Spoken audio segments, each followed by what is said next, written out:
大镖头，大镖头，匾被人摘了。走。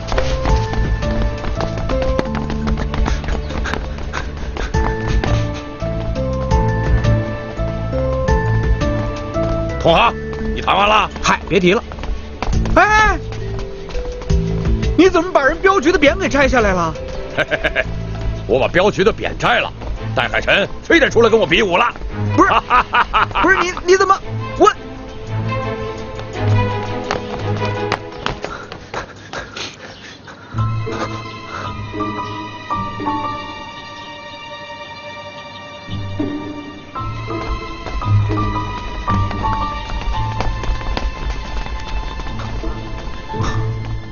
这怎么了？发生什么事了？少东家，对不住了，今天要进你的地方，讨回一个镖局的脸面。他可是王爷，你们敢动王爷？王爷，我看他是假的。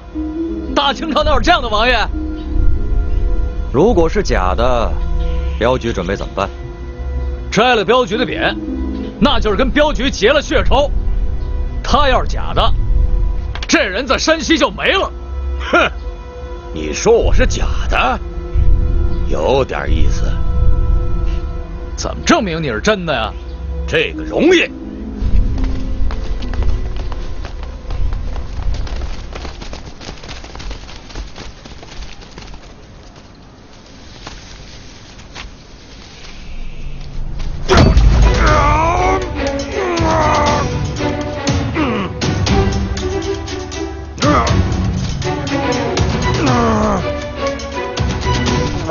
谢东家，本王爷今天给你来个水缸上房，你看仔细了。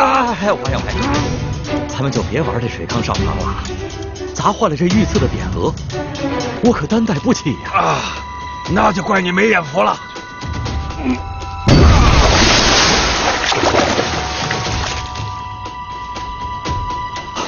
王爷，您可真是神力过人呐！雕虫小技，雕虫小技，看见了吧？我身上流的是千金神力王的血，这千金神力王就是铁帽子王，假得了吗？啊！不管你是真是假，咱们都要见个高下。那太好了，我来这儿就是要比武的。大镖头，大镖头，来，借你不说话。过2天咱们不就要出镖了吗？这个时候就别节外生枝了啊！少东家，他摘了我们镖局的匾，就等于摘了我们的脸面。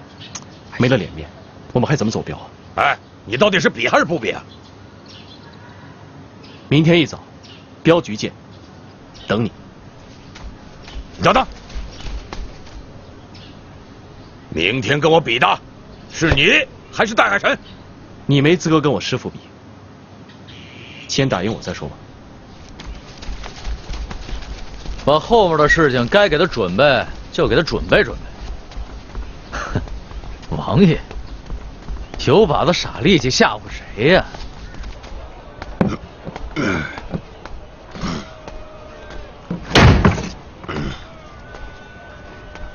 这2桌吃完了，不要再进人了。今儿你这饭店我包下了，包3天。哎，是赊账吗？嘿，什么话？这话要是搁在京城，你这店啊，立马没了。陈叔、李师傅，你们这是？他们2个的花费记在我们镖局的头上，不过人麻烦您给我看住了。要不2位里边请。不了，您忙您的去吧。哎，慢走啊！哈哈哈！怎么样？我们王爷可是太谷镖局的贵客，他们这么哭着喊着求我们留下，我们都没留，全你们这儿，怕是你们的造化。造化可不敢当。不过我们开的是饭馆，没有客房。你们要是想留下的话呀，就得像伙计似的，夜里拼桌睡。你是王爷，受不了这份剑吧？王爷我是千金神力王的子孙，不是那些纨绔子弟。大丈夫马革裹尸尚且不惧，何惧睡桌子呢？哼！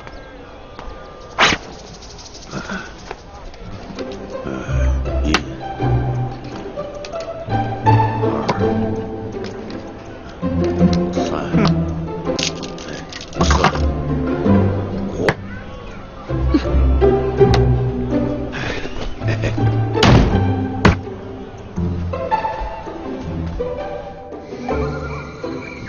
何叔，他们会不会是镖局派来监视咱们的？看着不像，不过也说不准。不管是不是，反正这个地儿我是不想待了。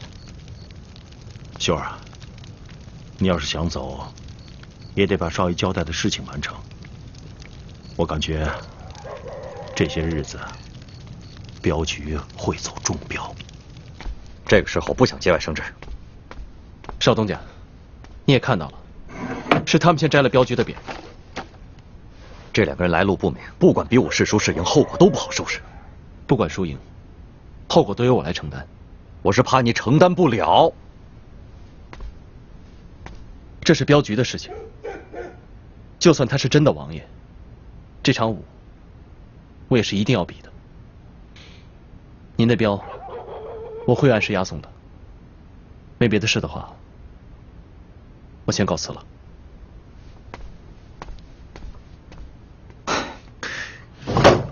老板娘，什么事儿？有好事儿，快开门。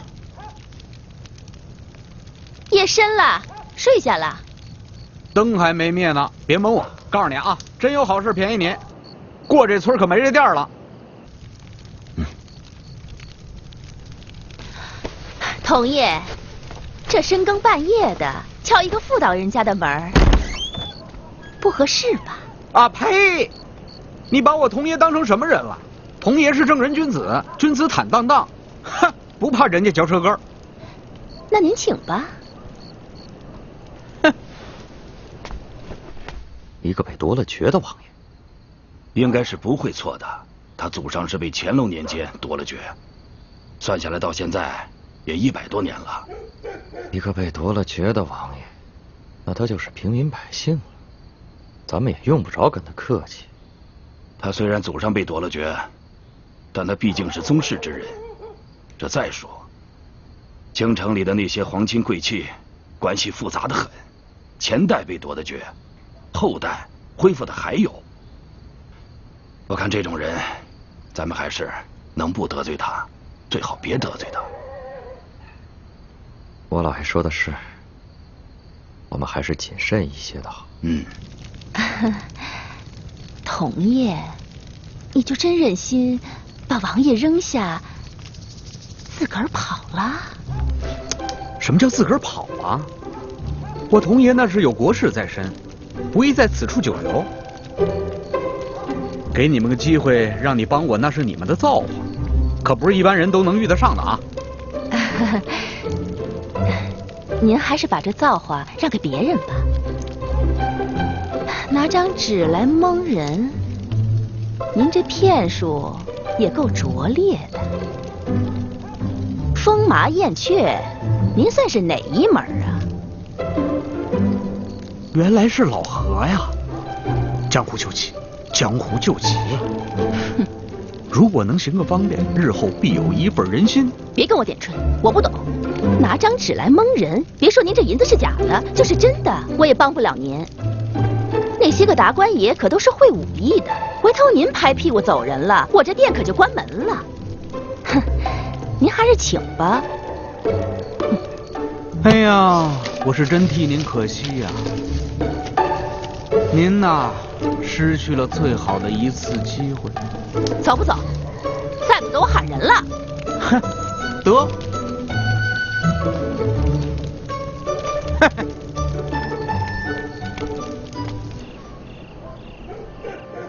师哥，明天你有几成把握呀？我跟他听过劲儿，他用的是形意门的钢筋。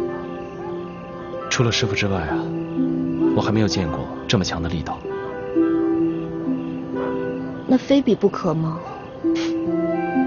你知道的，摘匾是镖门的大忌。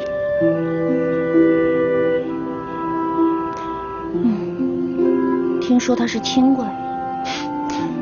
清贵不知礼，更应该让他受点教训。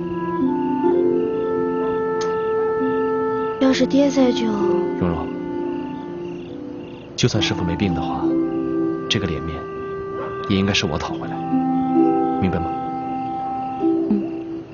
我明白。不过师哥，刀枪无眼，你明天要万分小心。师傅说过，抡刀上阵需放胆。放心吧，我不会有事的。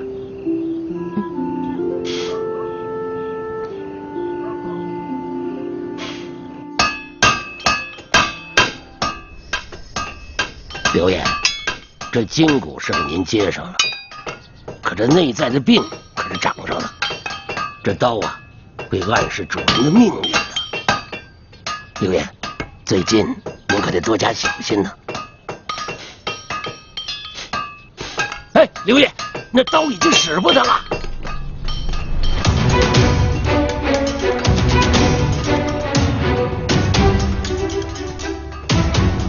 万事想来都在我的命不在这把刀上。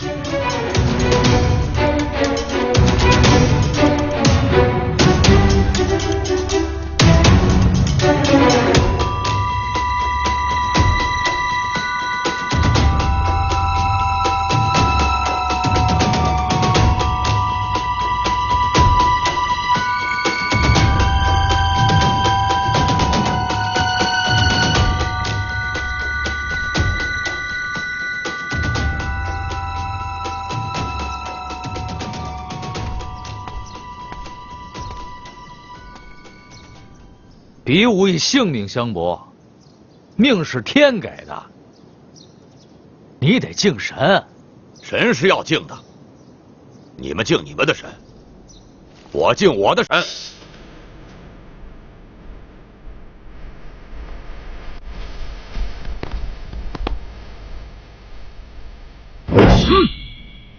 嘿，大不错。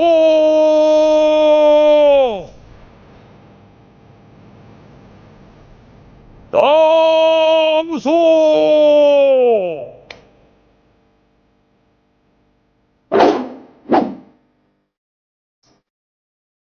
当所，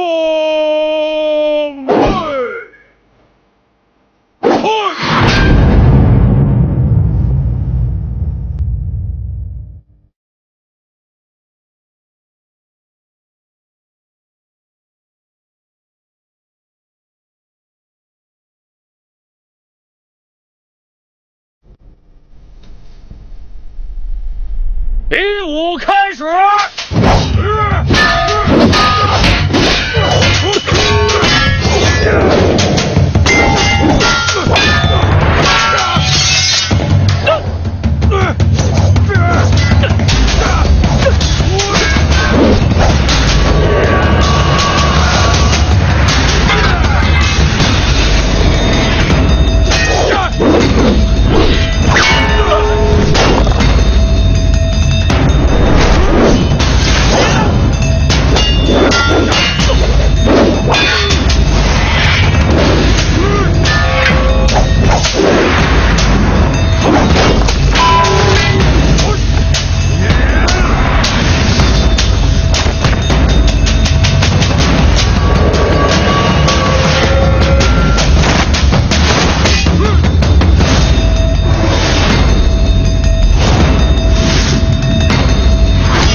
你说师哥会不会赢？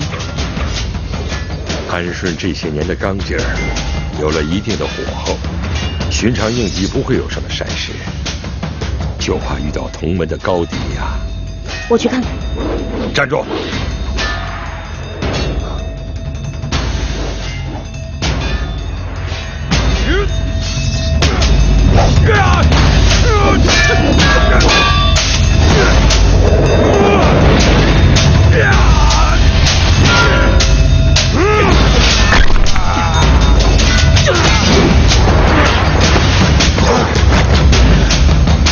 有点意思。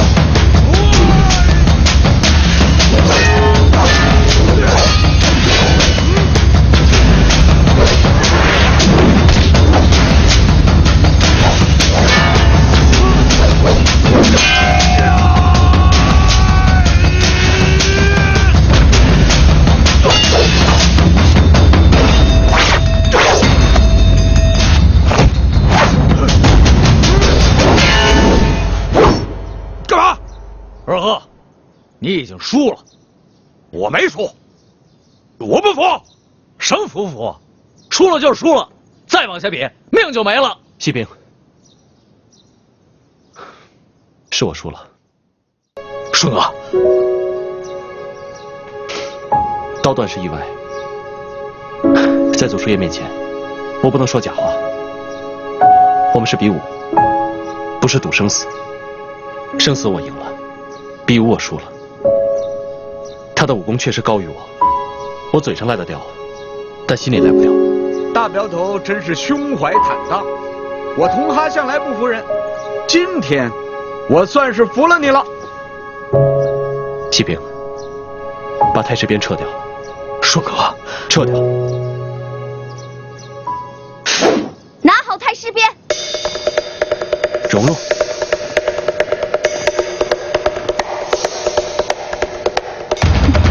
他们是来找我爹比武的，我爹病了，自然应该由我来应战。怎么样？我不跟女的比武。耶！来真的！啊！比武开始！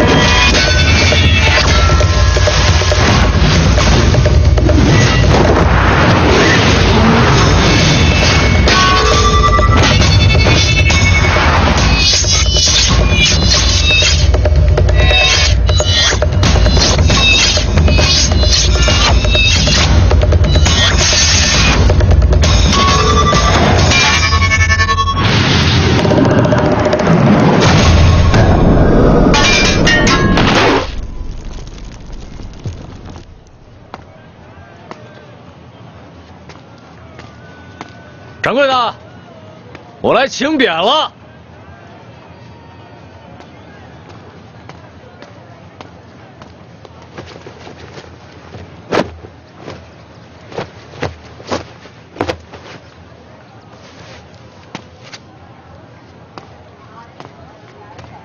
抬匾。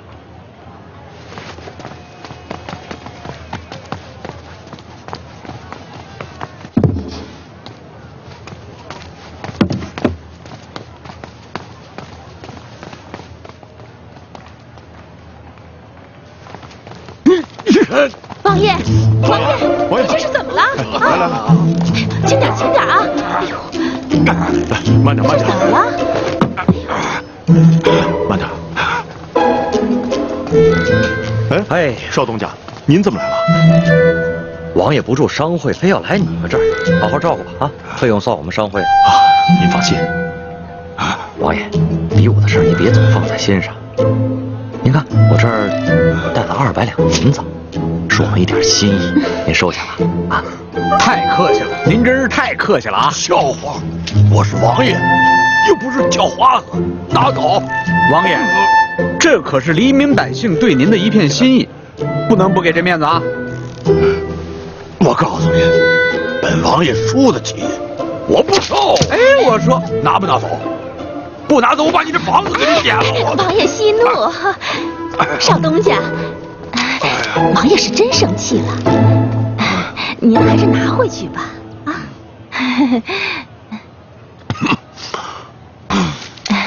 王爷，我心意到了，您多保重。告辞。少东家，慢走啊！秀儿，王爷这还赊着账呢，那钱应该拿着，药费怎么办？先赊着，然后记账上，等王爷回到了京城，肯定赏你们一座院子。那我可不敢收啊！我只想着什么时候到了京城，王爷能让我们住2天王府就行了。那还不是随便住的事儿吗？是不是，王爷？我家虽比不上紫禁城，那也搁得下你。瞧瞧，王爷多谦虚。哦，哎呦，慢点。没事吧？王爷，您是输给刘安顺了吗？刘安顺，他给我提鞋都不够呢。我是输给戴老爷。戴老爷子还能比我们？是戴老爷子的女儿。哟，戴大小姐的武功可真厉害。厉害个什么？她使的是妖法。哼，屁！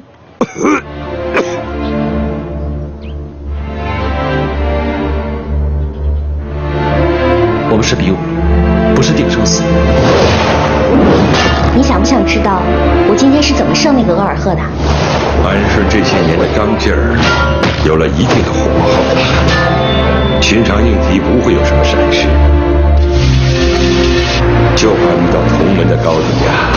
这里是太古镖局，是最讲规矩的地方，你们成何体统？这刀啊，会暗示主人的命运的。规矩不外乎人情，你这么做会让大家伙寒心的。刘大镖头，你这种大事我当不起呀！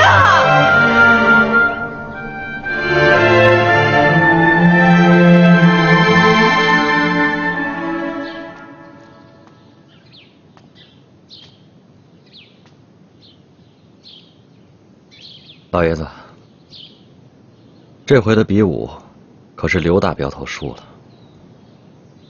江湖讲究一拳败万拳来，他怕是再也走不了镖了吧？本来我也有些担心呐，可后来我想明白了，安顺这孩子性格直硬，性格直硬是好事，只是缺少了点韧劲儿，他能自己捶打出来的。这趟镖容不得一点闪失啊！你放心好了，走镖的事我自有安排。老朽虽然年迈，可江湖上的朋友还是给我几分薄面的。那我信你，老爷子。只是我还有个担心，以刘大镖头这么直硬的性格，镖局交给他，能行吗？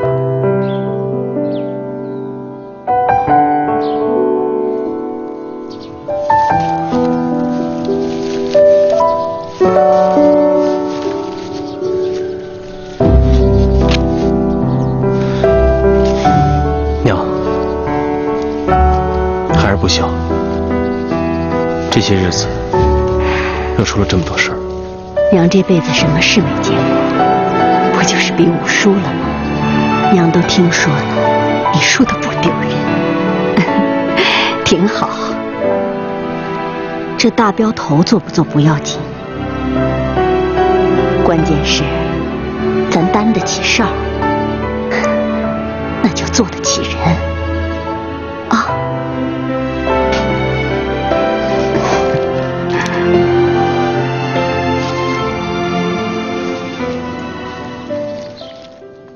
镖局大大小小的事，这么多年都过来了，难道你还不相信我的眼光吗？有时候，一帆风顺对人来说并不是好事。他接我的班，镖门的人不服，是因为他没有令人叹服的大功劳。要是他能够顺顺利利的走好这趟镖，镖门的人也就不会再说什么了。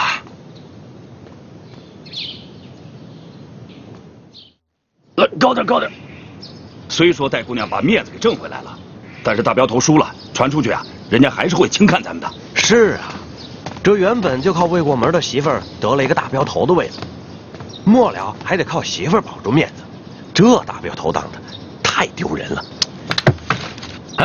哎呀，完没完呢？早上咸菜吃多了闲着了是不是？院里有缸，闲着了，缸里有水，喝去。哎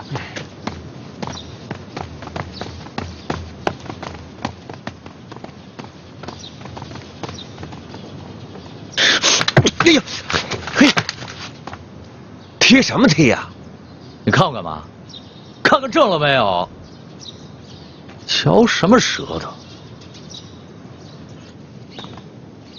明早就走。对，不能再拖。京城的分号已经发了2封电报催营。大镖头，我是个买卖人，不太懂你们江湖上的规矩。不过在我看来，比武的胜败不过是个人之间的荣辱，和镖局没有任何关系。我相信你可以公私分明的，对吧？好，今晚我叫伙计们装车。大镖头，一路平安。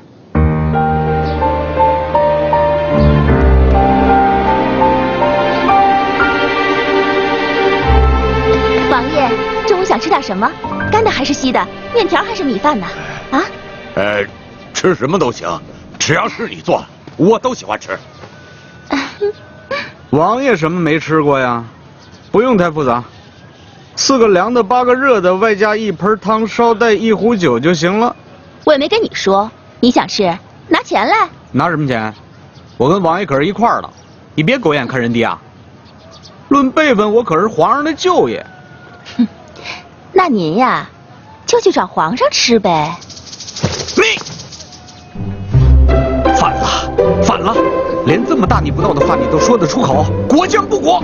罗尔克，你别在那稀溜稀溜的，你说句话呀！你没看见他刚才怎么羞辱我的吗？王爷，他竟敢叫你的名字！嘿嘿，我岂敢叫他的名字啊？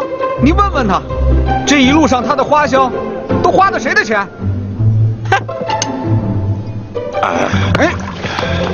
好了，老板娘，你就别再难为他了啊！他毕竟是个皇亲国戚，是不是？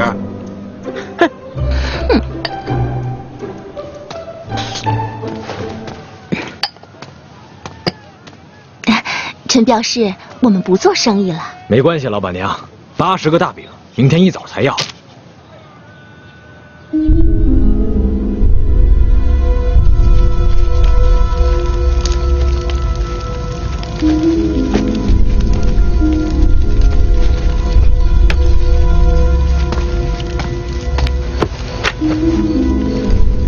他们买这么多饼，一定是路上吃的。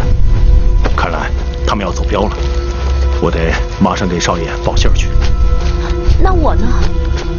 秀儿，你不是一直想脱离土匪这个行当吗？这次是个机会，把铺子卖了，走得越远越好。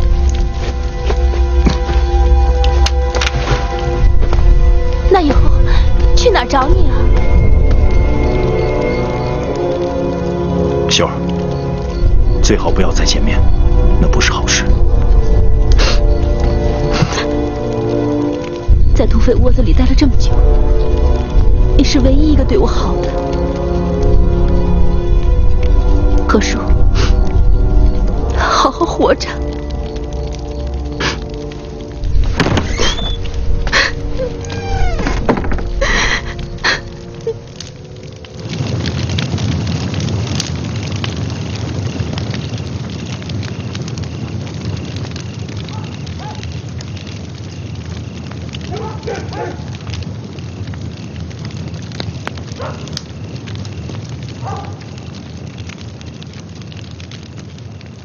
师哥，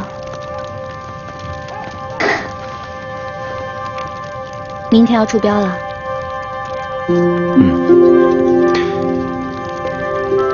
去京城。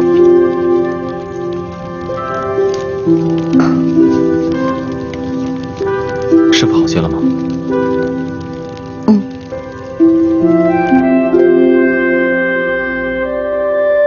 师哥，你想不想知道我今天是怎么生额尔赫的？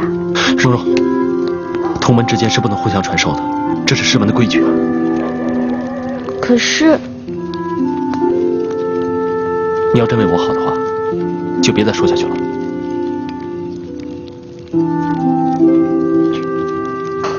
行，那我不说。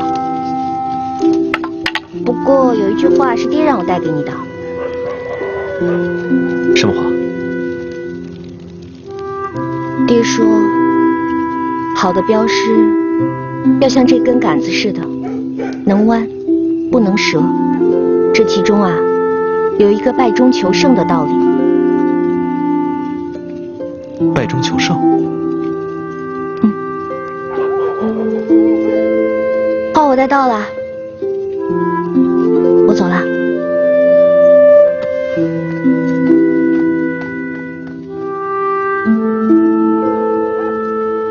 师哥，路上自己多保重啊。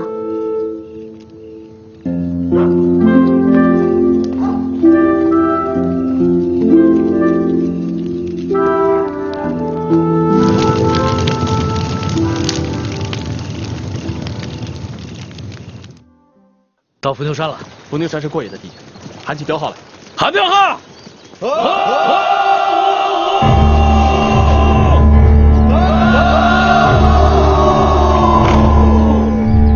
当家的，辛苦了！掌柜的辛苦，贵宝号的戴老爷子近来可好啊？劳您惦记着，老爷子一切安好。在下姓刘，草字安顺，吃的是朋友饭，穿的是朋友衣，又给朋友添麻烦了。好说好说，请请走。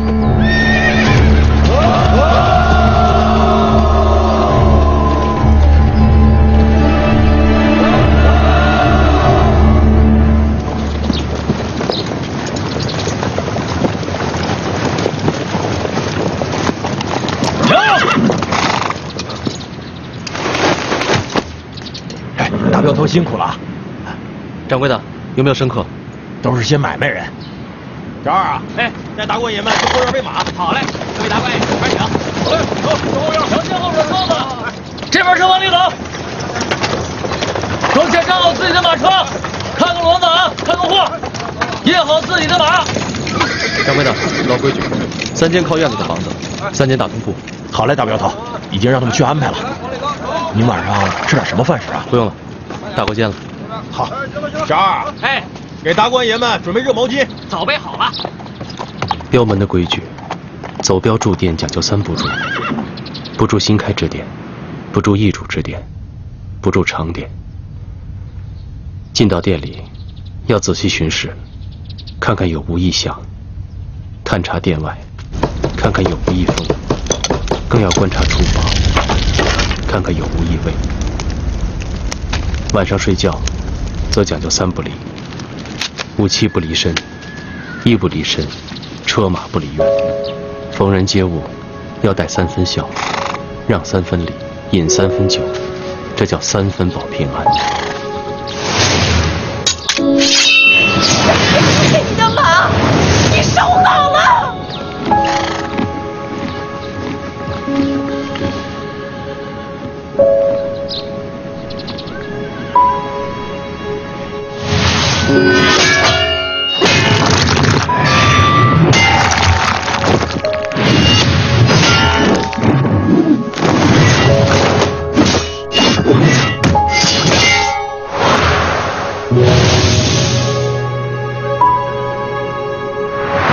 爹说，好的镖师要像这根杆子似的，能弯不能折。这其中啊，有一个败中求胜的道理。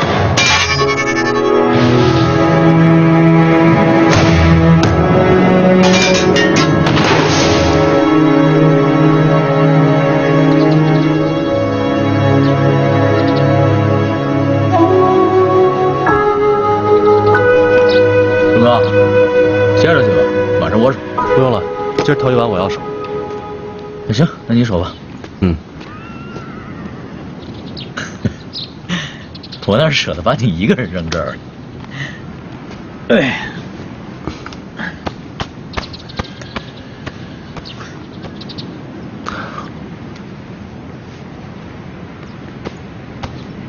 还想着比武的事儿呢？别想了，事儿都过去了，心那么重干嘛呀？唉，说不想了，那是假话。我就奇怪了，这额尔赫的功夫，明明跟我是同一门的，形意门的3种劲道，他只得一个刚劲，为什么会输给他？我就想不明白。那傻大个啊，就是一身蛮劲儿，侥幸占了上风。要说论功夫，他可比不上你。不，他的劲道比我纯粹，这点我很清楚。他跟我学的不是同一种方法。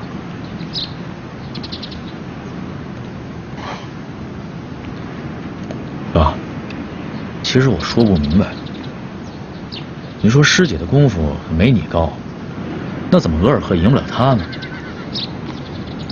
这一点我也想不明白。你说是不是师傅？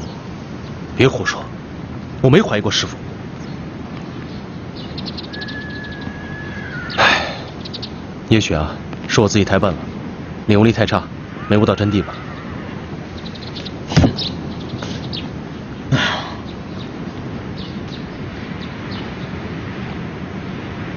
行了，别想了。等你和师姐成了亲，你不有的是时间去问她了，是不是？哎，是不是？吃你的饼吧！兔子肉，叫你嘴坏！这脱下，这脱下，你嘿，拿来！兔子。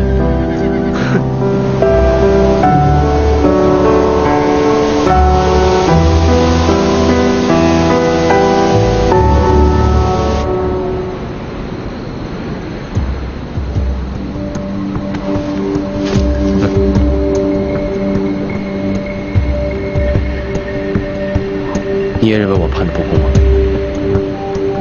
不是不公，大伙为什么吵啊？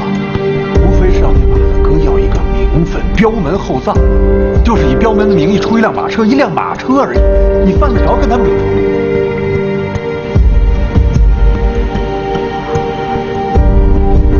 众怒。西平，你也看到了，马大哥是想用死来维护他守了一辈子的尊严，他也是想用死来洗刷自己的耻辱。他不想活着让人指他的脊梁骨，他死了，我当然难受。一辆马车算不了什么，可是我是大镖头，我在祖师爷跟前发过誓，乱我门规者，众人共击之。这句话说不出口。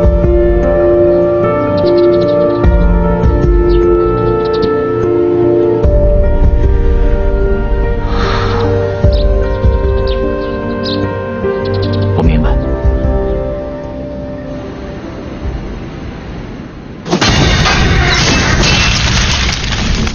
快！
刚才这里发生什么事儿了？啊？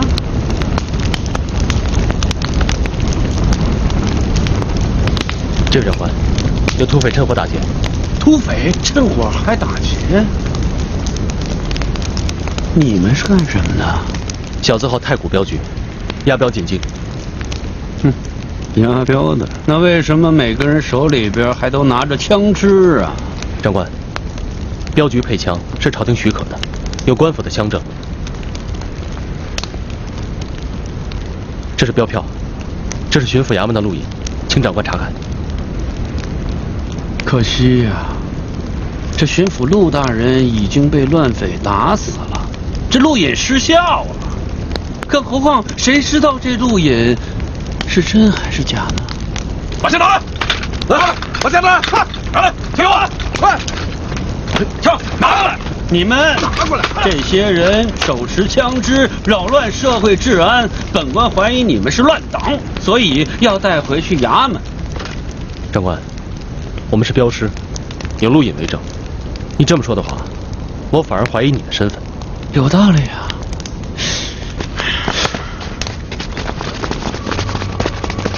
别动！别动！别动！别动！别动！别动！我是土匪，枪在我手里，只要我轻轻一扣扳机，就送你上西天。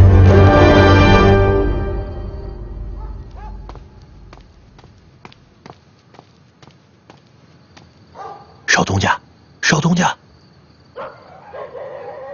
戴老爷子给您一封信。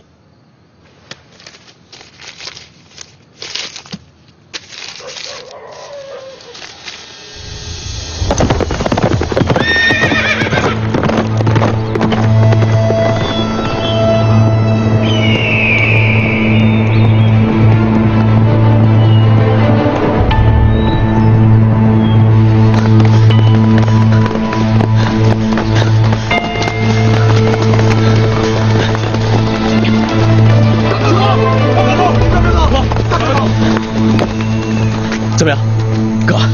那帮土匪奔着过爷的山寨去了。过爷的手下？过爷的手下没那么多硬手。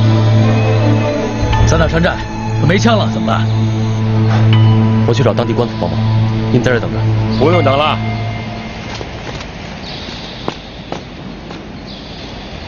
师傅，江湖上都说戴海辰的镖没人能劫，想劫也劫不了，那是因为他们太懒了，不肯动脑子。懒人是不会发财的，而且永远也发不了，是吧，何叔？从小你就这么告诉我。是，猫爷，开箱子，给兄弟们解解馋吧。好，解馋好，我就给大家开开眼。不过看完了东西以后，我们就得赶快撤离。此地不宜久留。猫爷放心，解了馋，兄弟们赶路也有劲，是不是？是。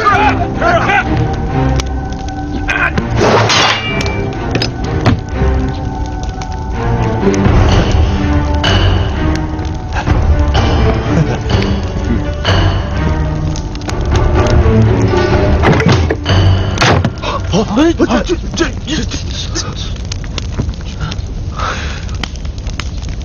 都打开，把所有窗户都打开！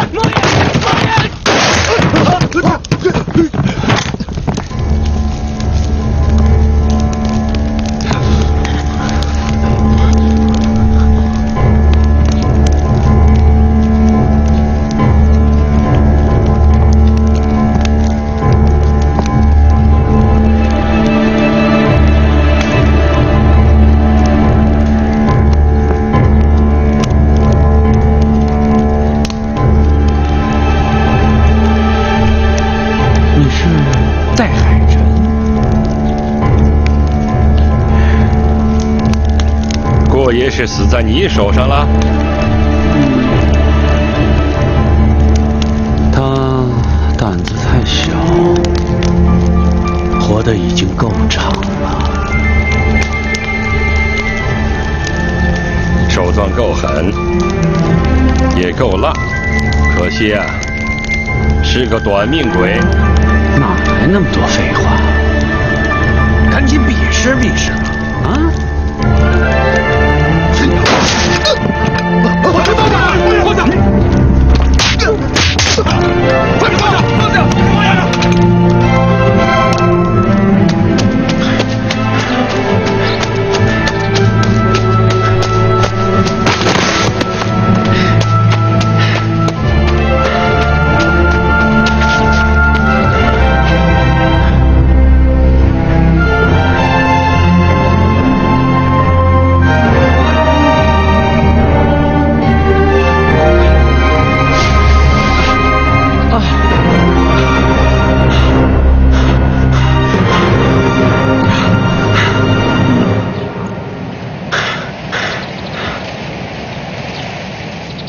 不逃了！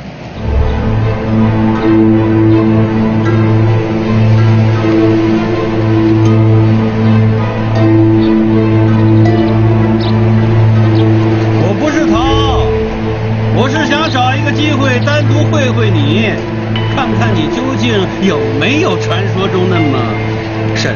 江湖上说的，往往不可靠，人就是人，永远成不了神。我也这么认为，可是，所以你才处心积虑地给我设了一个局，劫了我的镖，是吧？镖与匪天生就是一对情人，你走镖，我劫镖，天经地义呀。镖和匪也可以相安无事，只可惜啊！可惜我看走了眼，这代海神果然不是浪得虚名。一只猫要不了你的命。你用这毒啊，几十年前我就见过，是我的一个朋友的独门秘籍。哼，幸亏他当年给了我方子。哎呦，那说明你运气好。是啊，有的时候啊，人是需要靠点运气。霍爷虽然是土匪，但是他给了我10几年的面子，他的命我得替他讨回来。上天有好生之德，我给你3次机会，如果你在我面前能掏出刀来，我就让你全手全脚的走。师哥，土匪都肃清了。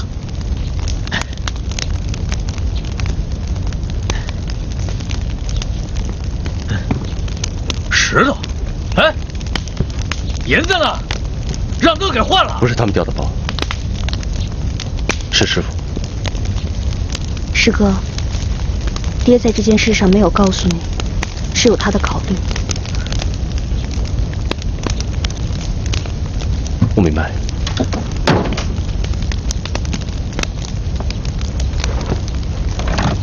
师傅这么做，是为了镖门。我的刀可快了。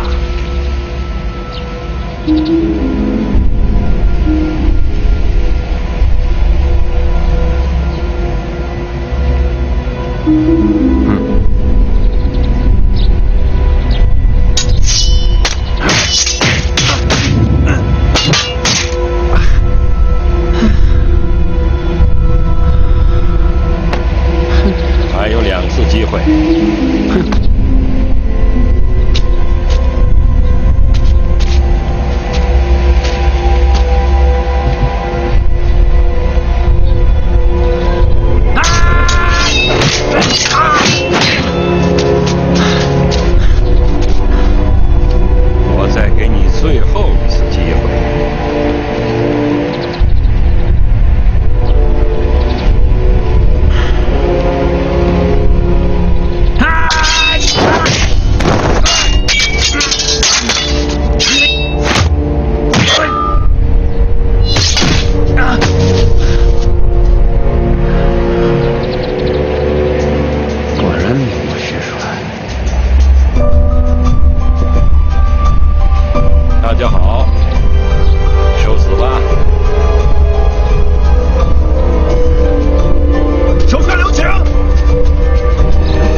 你到底还是出来了。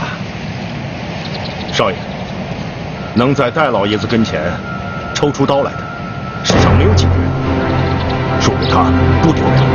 你抱着刀来是来救他？有戴老爷子在，谁敢说救？我张端和只是想在戴老爷子刀下走上几招，也不枉今生。难得能在我面前拔出刀来，有老爷子这几句话，我这几十年的功夫就算没白练。功夫练得不错，我可怜你受的这身苦。走吧。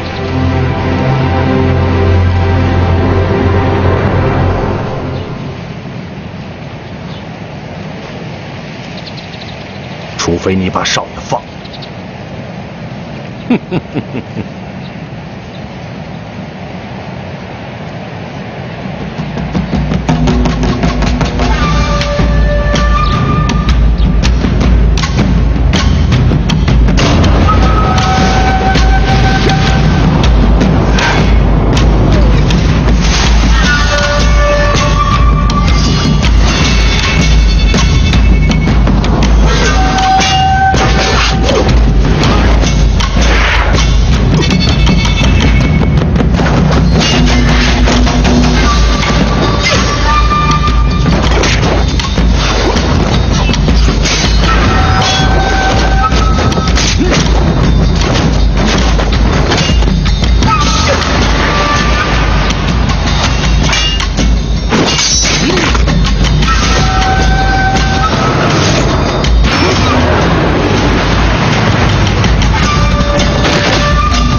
现在气血逆行，再动就会受内伤。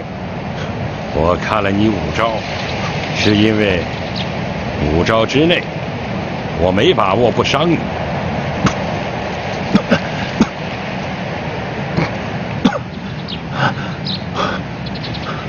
你尽力了，走吧。炮碾子一点震八方，远近各处皆相应。给我来个痛快的！捻军的捻，取鞭炮碾子的含义，一点就炸。官府要是欺压百姓，百姓一喊捻军就到。听说镖门当年有人化名加入捻军，好在老帅麾下，他刀法凌厉，被兄弟们称作不见血。不见血？镖门里没有这样的人。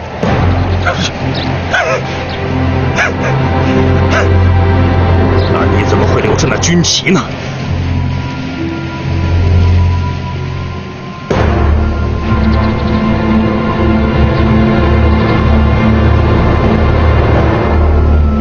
所以偷旗害我，是你的好主意呀！老帅他死了，旗子就应该属于少主。少主？谁是少主？山包就是少主。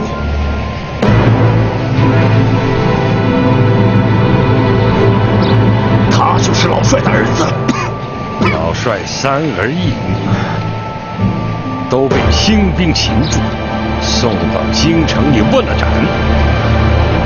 此事天下人都知晓。当年在洛阳的时候，大伙擒了一伙洋人。老帅酒醉后捉了一个洋人女子进了房子，谁想就留了后。孩子叫山猫，因为他的眼睛是绿的。你杀了我吧！睁眼！我不是二毛子，你劈死我吧！你杀了我！你杀了我！你杀了我！少爷，睁开眼吧，我求你了！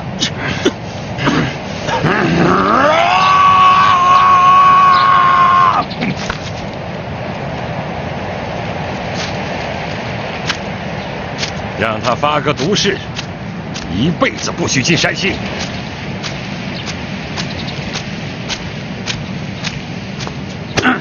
没想到啊，你武功挺好啊，你为什么对我藏拙？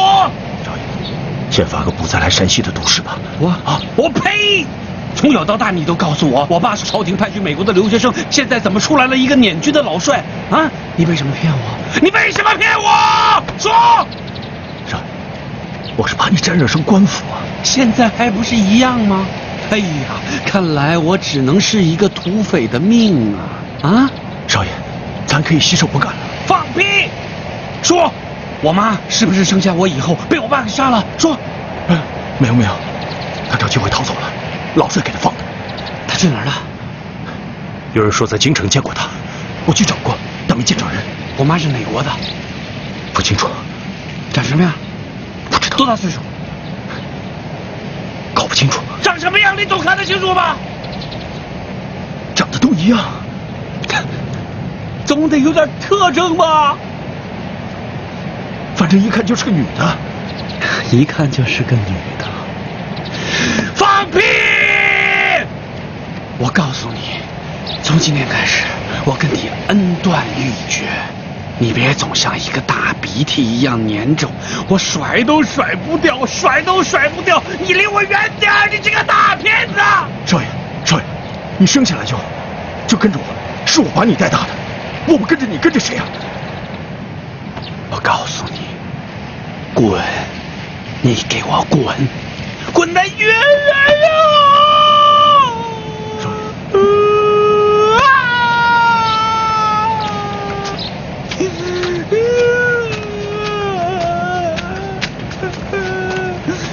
啊！少爷，少爷，你去哪儿啊？少爷！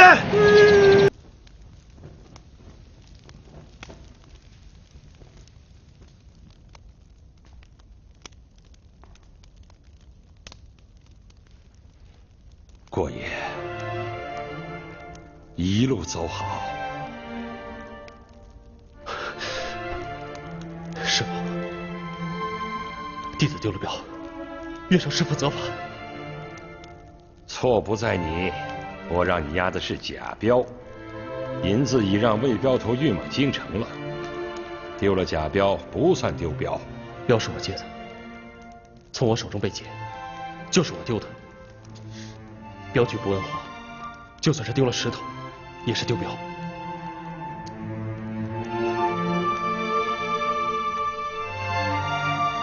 什么？师傅都说不是你的错了，你快起来！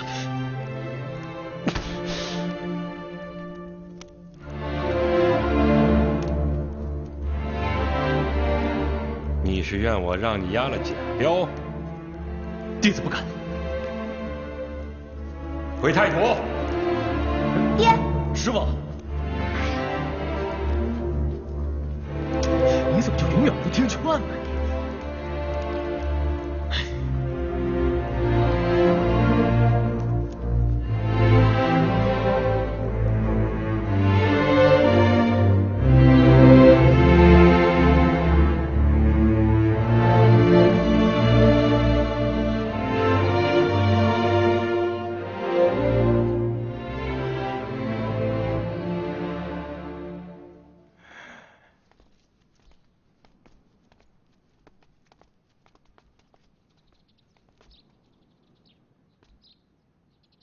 不是信不过你们，是怕人多嘴杂传扬出去，镖门的声誉受损。是我的错，这张蒙羞诏将永远挂在正厅。老爷子，你运筹帷幄，消灭匪帮，是功不可没，为什么要挂蒙羞诏？是啊，镖局声誉受损，应由当事的人出来承担。老爷子，您又何必揽在自己身上呢？师傅，近来镖局由我主事，是我处事不明，我应该要负全责。那你说说，你错在哪儿了？马师傅的死，是我处事不够圆融，比武比输了，损了镖门的名头，丢了镖，坏了镖门的声誉。强中自有强中人，练武之人哪有永远不败的？输个一招半式，算不着你的过错。刚才我已经说过了，丢镖的事是我有意安排，不是你的过错。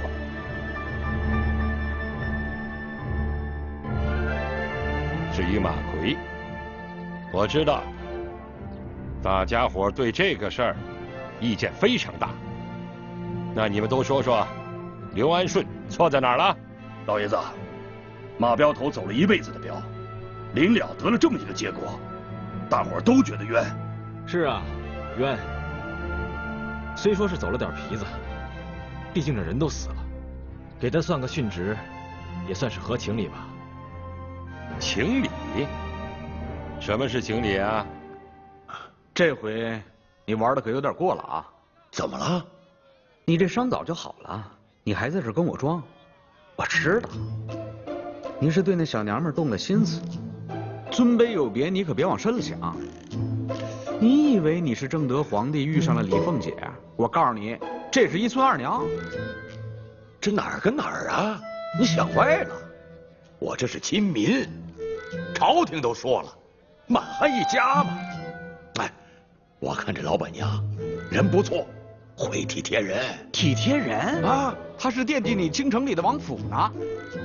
你说说你，放着好好的银子你不要，弄得咱们俩现在连个盘缠钱都没有。我告诉你啊，一会儿你可得听我的，咱们俩得想着弄点盘缠钱。跌份儿不干。跌份儿？哎呦，我还没跟您算账呢。这一路上，风餐露宿，大间住店，啊，还有那匹马，你想想你花了我多少银子？不是，你吹牛吧你？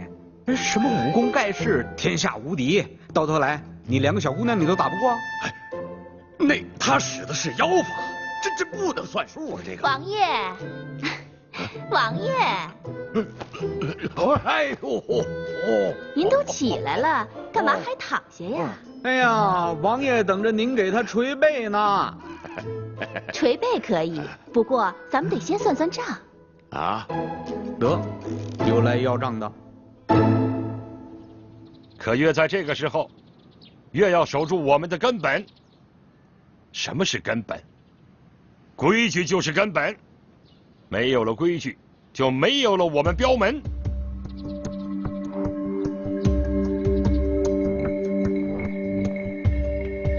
有人说我提拔刘安顺，说是因为他是我的徒弟，更有甚者，说因为他是我未来的女婿。小人之见，我看中刘安顺，正是他不徇私情。他是一个连我的面子都可以不给的人。他办事是硬了一点，但是就是这种硬，能保住我们的镖门，让你们大伙儿将来都受益。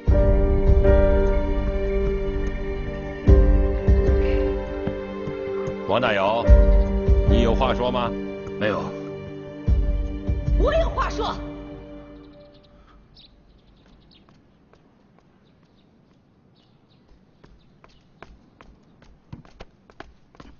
请戴老爷子为我们孤儿寡妇主持公道。嫂子，刚才师傅说了，大镖头是为了维护镖门的规矩占理儿，你还是回去吧。我今天来，不是谈人情的，我讲的就是这个理儿。戴老爷子，您是讲理的。我听着。我想问问大镖头，马大哥是因为被镖门开除才自杀的，镖门为什么要开除他？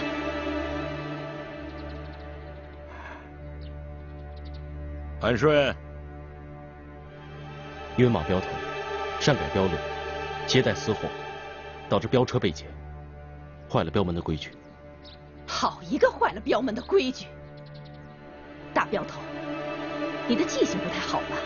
你的镖车不是刚刚也被人劫持了吗？你怎么都忘了？嫂子，那镖已经夺回来了。再说顺哥丢的是假镖。镖是戴老爷子夺回来的，我不知道什么叫真镖，什么叫假镖。我只知道刘安顺作为镖头，没有护送好镖，把镖给丢了。马大哥丢了镖，就得被逐出镖门。那大镖头要是丢了镖呢？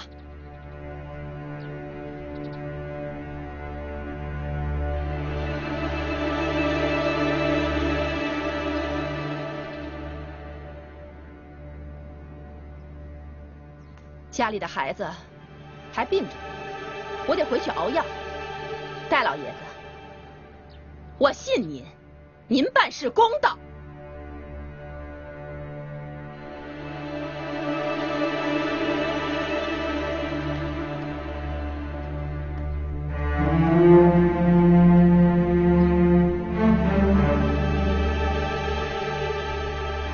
马夫人的话你们都听见了，你们还有什么话说？老爷子，既然大镖头懂规矩，我们就想听听他怎么说。您不是答应过我要给我一座京城的宅子吗？不是假的吧？这个假不了，京城我的王府啊，你的。王府就算了，随便给我一份小房产就得了。哎，我是王爷，又不是贪官，我没那么多房产，我就一座王府。您这王爷做的也太寒碜了。你这么说话就太俗了吧？我那不叫寒碜，叫清高。拿去。这是我京城王府的大门钥匙。您家没佣人呢，王爷出门还得自己带钥匙。佣人有100来个呢，哎，不过都辞了。哎，对了，你看过《红楼梦》吗？我就跟里面那贾宝玉一样，向往着过平民的生活，不要人伺候。王府我就不要了，只要在京城能有个歇脚处，住些日子就行了。等等，你真要去京城啊？当然，我店都卖了，打算明儿就走。哎呦，哎，那我明儿就跟你走。哎呦，不是，那个明儿啊，是你跟我走。哎呦，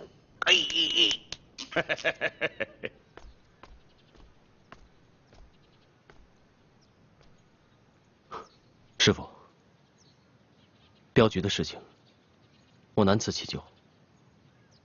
我面对得了镖门，我却面对不了江湖。我避得了马大嫂，我却避不了规矩。这个大镖头，我是做不了了。恕徒儿斗胆，向师父请辞，请师父恩准。我刚才说的话你没听见呐？都听见了。比武输了就是输了，镖丢了就是丢了，没有任何理由。如果换作是别人的话，我也不会允许他做这个大镖头的。那你想怎么处置自己啊？我想辞去大镖头的位子，离开太谷，从最低的镖师做起。离开太谷，你去哪儿啊？我想去京城的镖局。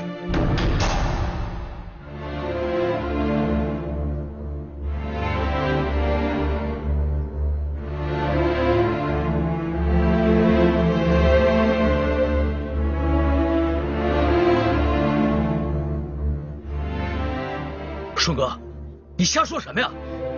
镖局跟着票号走，晋商的票号生意全在南方，那京城的票号就是给王公贝勒存款用的，根本就没什么生意。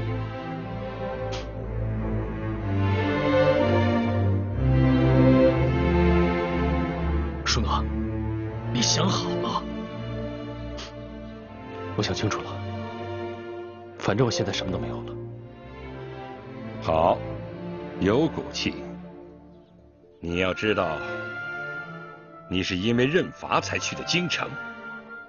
既然认罚，就是有罪。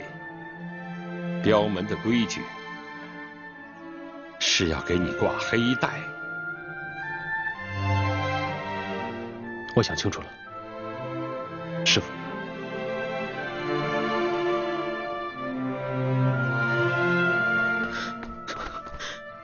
顺哥，黑带要想换成白带，得重新开出条新镖路来。你真想好了吗？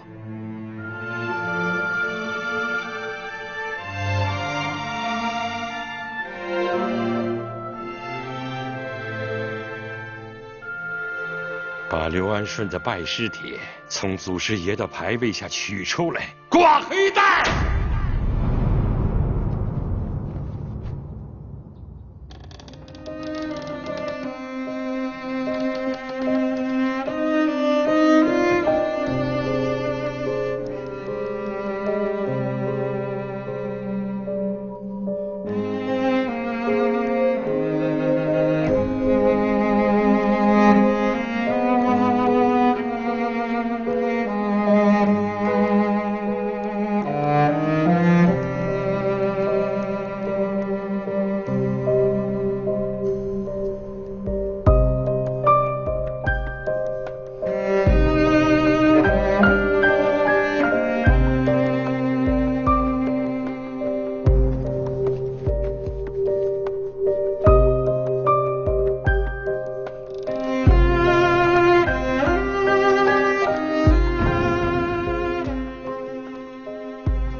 将拜师帖放到黑带中，挂到房梁上。这样的人是戴罪之身，在同门中地位最低，见到同门要行跪拜之礼。师哥这一拳头磕下去，那是再无翻身之地了。你还让他怎么做大镖头？他还能做大镖头吗？爹，我跟师哥已经定了亲，你这样羞辱他，就是在羞辱自己的女儿。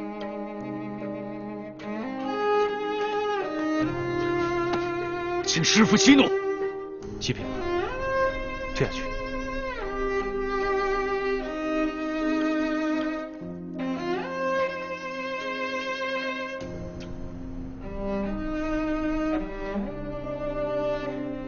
蓉蓉，把黑带给我。我不给。给我。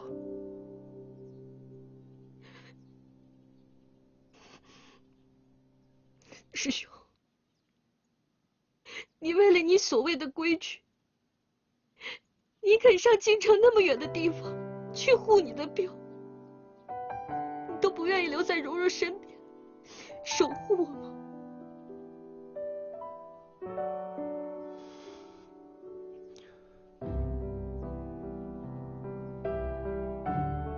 我已经做了决定，谁也改变不了我。你真的想好了？